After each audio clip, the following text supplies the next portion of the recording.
Protest आजकल common हो गया है। आजकल हर कोई छोटे छोटे प्रॉब्लम को लेकर प्रोटेस्ट करने रोड पे उतर आते हैं।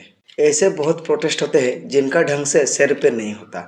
वो एकदम बेसलेस और वैल्यूलेस प्रोटेस्ट होते हैं। रूरल एरिया में ऐसे बेसलेस प्रोटेस्ट ज़्यादा देखने के लिए मिलता है। रूरल एरिया के अनएजुकेटेड और पोर लोग अपने बेसलेस प्रोटेस्ट के लिए स्टेट कनेक्टिंग हाईवे और डिस्ट्रिक्ट कनेक्टिंग हाईवे को ब्लॉक कर देते हैं। वैसे प्रोटेस्ट में गरीब और अनएजुकेटेड लोग को कुछ पावरफुल लोग मैनिपुलेट और मिसलीडिंग करके पीछे से अपना स्वार्थ को हासिल करते हैं। उस टाइप के गरीब और अनएजुकेटेड लोग तो प्रोटेस्ट क्यों और किस तरह से करते हैं इसका बेसिक नॉलेज भी उनके पास नहीं रहता। लेकिन हमारे पास्ट में बहुत सारे ऐसा इंपॉर्टेंट प्रोटेस्ट हुए हैं जिनका वैल्यू हमें आज तक देखने मिलता है। पास्ट में हमारे देश में हुए ऐसे कुछ इंपॉर्टेंट प्रोटेस्ट है: revolt of 1857, Swadeshi movement, Champaran Satyagraha, non corporation movement, civil disobedience movement, quit India movement. ये पास्ट में किए गए कुछ ऐसे प्रोटेस्ट है जिसका वैल्यू हम सब इंडियन को मालूम है। इंडिपेंडेंस के बाद भी बहुत सारे प्रोटेस्ट हुए हैं हमारे देश के हित में, जैसे Nirbhaya movement 2012, anti corruption movement by Anna Hazare, Narmada Bachao Abhiyan, Mandal commission protest, anti Hindi movement. Recent time में गवर्नमेंट के अगेंस्ट कुछ प्रोटेस्ट हुआ था जिसका इम्पैक्ट काफ़ी बड़ा था, जैसे farmers protest, protest against CAA and अभी जो लद्दाख में चल रहा है लद्दाख प्रोटेस्ट। प्रॉपर और वैल्यूएबल डिमांड के लिए प्रोटेस्ट करना एक हेल्दी डेमोक्रेसी के लिए बहुत इंपॉर्टेंट है। ठीक ऐसे ही बेसलेस डिमांड के लिए प्रोटेस्ट करना हमारे देश के लिए उतने ही नुकसानदायक है। प्रोटेस्ट करते हुए लोग उस जगह की सेफ्टी और गवर्नमेंट प्रॉपर्टी को सेफगार्ड देने का हमारा गवर्नमेंट का काम है, और ये सब में हमारा देश का रिसोर्स ही खर्चा होता है। प्रोटेस्ट करना हमारा डेमोक्रेटिक राइट है। प्रोटेस्ट करने के लिए राइट हमें हमारा कॉन्स्टिट्यूशन से मिला है। गांधी जी ने ही हमें सिखा के गए हैं कि पीसफुल प्रोटेस्ट का पावर क्या होता है और पीसफुल प्रोटेस्ट कैसे किया जाता है। जो भी प्रोटेस्ट करता है उसे आप देश के खिलाफ जाना या देशद्रोही मत समझना। अरुण जेटली जी इमरजेंसी के टाइम में अखिल भारतीय विद्यार्थी परिषदों के स्टूडेंट लीडर बन के इमरजेंसी के टाइम में कांग्रेस के खिलाफ प्रोटेस्ट किए थे। ऐसे ही पास्ट में भारतीय जनता पार्टी के लीडर जैसे अटल बिहारी वाजपेयी जी, LK आडवाणी जी, नरेंद्र मोदी जैसे लीडर भी इमरजेंसी के खिलाफ प्रोटेस्ट किए थे कांग्रेस के रूलिंग के टाइम। तो क्या अब हम उन्हें भी देशद्रोही का टैग दे दें? केरला के chief minister P Vijayan, Jayaprakash Narayan, Lalu Prasad Yadav, Nitish Kumar जैसे प्रोमिनेंट लीडर भी उस टाइम में प्रोटेस्ट में शामिल हुए थे। प्रोटेस्ट करने का रीजन और उसके मकसद को जानने के बाद ही पता चलेगा कि ये प्रोटेस्ट देश के खिलाफ है या देश के हित में है। आर्टिकल 19 से ही ये पावर हमें मिला है कि हम पीसफुली विदाउट आर्म यूज करके प्रोटेस्ट कर सकते हैं। आर्टिकल में ये क्लियरली मेंशन है कि प्रोटेस्ट के दौरान हम वायलेंस नहीं कर सकते और पब्लिक के प्रॉपर्टी को डिस्ट्रॉय नहीं कर सकते। आर्टिकल में यह भी लिखा है कि एक से ज़्यादा पॉलिटिकल संगठन मिलकर सरकार के खिलाफ पीसफुली प्रोटेस्ट कर सकते हैं। एक साथ कुछ लोग असेंबल होकर प्रोटेस्ट करने के लिए हक भले ही हमें कॉन्स्टिट्यूशन में मिला है, फिर भी प्रोटेस्ट के दौरान कुछ ऐसे पॉइंट है जिस पॉइंट को हर प्रोटेस्टर को मानना पड़ेगा। प्रोटेस्ट में अगर ये रूल का उल्लंघन होता है तो वहाँ का गवर्नमेंट या पुलिस प्रोटेस्ट को रुकवा सकते हैं। तब आपको आर्टिकल 19 से मिला हुआ पावर भी आपको प्रोटेस्ट करने का इजाज़त नहीं देगा। चलिए हम एक एक पॉइंट को ब्रीफली डिस्क्राइब करते हैं।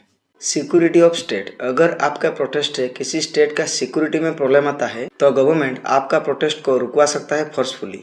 पॉइंट नंबर 2, अगर आपका प्रोटेस्ट से हमारा देश के इंटीग्रिटी और सोवरेनिटी के ऊपर आंच आता है तब भी आपका प्रोटेस्ट को गवर्नमेंट रुकवा सकता है। 3 नंबर पॉइंट काफ़ी इंपॉर्टेंट है, इसे कहते हैं पब्लिक ऑर्डर वायलेशन। हमारे देश में जैसे आपको पीसफुली प्रोटेस्ट करने का हक कॉन्स्टिट्यूशन ने दिया है, वैसे ही बाकी सब लोग को भी फ्रीडम के साथ मूवमेंट का हक कॉन्स्टिट्यूशन ने दिया है। तो आपकी प्रोटेस्ट से अगर किसी दूसरा आदमी का मूवमेंट में प्रॉब्लम हुआ या किसी और प्रॉब्लम हुआ तो उसे पब्लिक ऑर्डर वायलेशन माना जाएगा। याद रखिए, प्रोटेस्ट के दौरान आप कभी भी रोड ब्लॉक नहीं कर सकते, इसीलिए सब स्टेट में एक और सेंट्रल लेवल में भी स्पेशल प्लेस एलोकेट हुआ है प्रोटेस्टर के लिए। एक बात आप खुद बताइए, अगर आपके प्रोटेस्ट के चलते किसी दूसरे का फंडामेंटल राइट का नुकसान हुआ तो वो भी तो प्रोटेस्ट कर सकता है अपना फंडामेंटल राइट के लिए। हमारा देश में बहुत सारे प्रोटेस्ट में पब्लिक ऑर्डर वायलेशन होता है, इसलिए तो उनका प्रोटेस्ट ज़्यादा देर तक नहीं चल पाता। 2-3 घंटा अगर आप रोड ब्लॉक करके बैठे रहोगे तो ये तो क्लियरली पब्लिक ऑर्डर वायलेशन हुआ। इसी मौके पे तो पुलिस लाठीचार्ज करने के लिए मजबूर होता है और आपको 2-3 घंटे में ही आपका प्रोटेस्ट बंद हो जाता है। ऐसे सिचुएशन में गलती पुलिस या गवर्नमेंट का नहीं होता। ऐसे रूल गांव के पोर और अनएजुकेटेड लोग को कैसे मालूम होगा। इस ऑर्डर में 4 नंबर प्रॉब्लम है एथिक्स और मोरालिटी के ऊपर। प्रोटेस्ट में प्रोटेस्टर्स का डिमांड एक सही और वैल्यूएबल होना चाहिए। अगर कुछ लोग मिलकर रास्ते पे प्रोटेस्ट करने उतर आए और उनका डिमांड हो सबको 1-1 करोड़ रुपया और सबको 1-1 परमानेंट गवर्नमेंट जॉब दिलवाना हो, तो क्या ऐसे प्रोटेस्ट वैल्यूबल है? सीरियल में 5 नंबर है in connection to contempt of court, defamation और एनकरेजमेंट टू कमिट ऑफेंस। आखिरी और 6 नंबर का प्रॉब्लम है relations with countries that are friendly.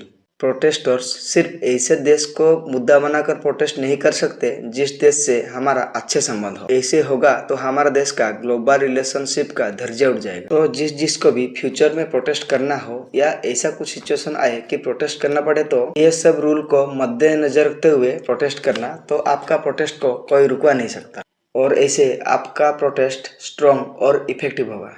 अभी प्रोटेस्ट के ऊपर मैं आपसे अपना खुद का थिंकिंग शेयर करना चाहता हूँ। आप इसको ध्यान से सुनना और समझने की कोशिश करना। हम लोग 21वीं सेंचुरी में जीते हैं। अभी टेक्नोलॉजी इतना आगे चला गया है कि हम फोन में सिर्फ एक स्विच प्रेस करने से हजारों मील दूर बैठे दोस्त से तुरंत बात कर सकते हैं। यहाँ कुछ इंसिडेंट होता है तो पुलिस 10 मिनट में ऑन द स्पॉट पहुँच जाता है। वैसे ही अगर किसी जगह एक्सीडेंट हुआ तो एम्बुलेंस भी वहाँ 30 मिनट के अंदर पहुँच जाता है। लेकिन हमारे देश में जब कोई मास प्रोटेस्ट कर रहा हो बिना छत के, आसमान के नीचे, भूखे नंगे, बिना सोए हुए, तो हमारे देश के MLA, MP, minister, cabinet minister, central minister या प्राइम मिनिस्टर, इनमें से ये कोई नहीं देख पाता। क्या उनके लाइफ इतना ही बिजी है कि ये ऐसे प्रोटेस्ट से अनजान रहते हैं, या ये लोग ऐसे आइसोलेटेड रूम में रहते हैं जहां मोबाइल और टीवी जैसे गैजेट्स भी यूज नहीं कर पाते? हमारा देश के सुप्रीम कोर्ट में केस लड़ने के लिए जब गवर्नमेंट की तरफ से एक सॉलिसिटर जनरल का अपॉइंटेड हो सकता है, जब हमारे देश को चलाने के लिए लेवल 1 एम्प्लॉय से प्रेसिडेंट ऑफ इंडिया तक को अपॉइंटेड किया जा सकता है, तो हमारे देश के गरीब लोग जो भूखे नंगे प्रोटेस्ट पे बैठे रहते हैं उनको रेस्पॉन्स देने के लिए क्या गवर्नमेंट किसी को अपॉइंट नहीं कर सकता? अपॉइंट तो छोड़ो, वो दूर की बात है। जो पावर में बैठा है, जो रूलिंग कर रहा है, क्या उसका कोई एमएलए, एमपी या कोई मिनिस्टर नहीं है जो कि रेस्पॉन्स दे? यहाँ मैं क्या बोल रहा हूँ उसे ध्यान से समझने की कोशिश कीजिए।